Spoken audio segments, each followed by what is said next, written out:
Badan Pengelola Keuangan Haji atau BPKH menyalurkan 55 unit laptop sebagai bentuk bantuan laboratorium komputer multimedia untuk Lembaga Pendidikan Islam Dayah Zuhratul Aziziyah serta perangkat komputer untuk Yayasan Asa Sunajah di Kabupaten Aceh Besar, Provinsi Aceh, Kamis 20 Juli.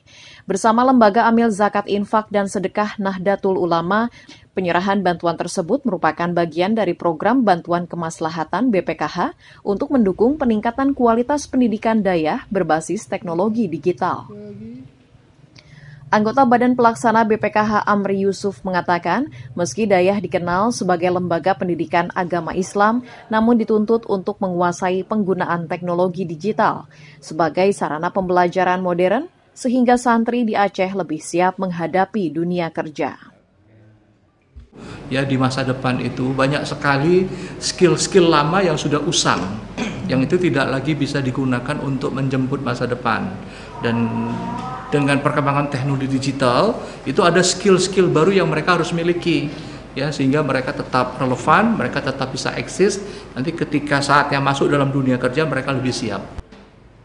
Amri Yusuf berharap bantuan ini dapat dioptimalkan untuk mengangkat kualitas belajar mengajar di Dayah. Selain itu, santri dan Dayah diharapkan mampu menjadi contoh bagi lembaga pendidikan Islam lainnya dalam pemanfaatan teknologi digital. Dari Aceh Besar, Aprizal Rahmat, Kantor Berita Antara, mewartakan.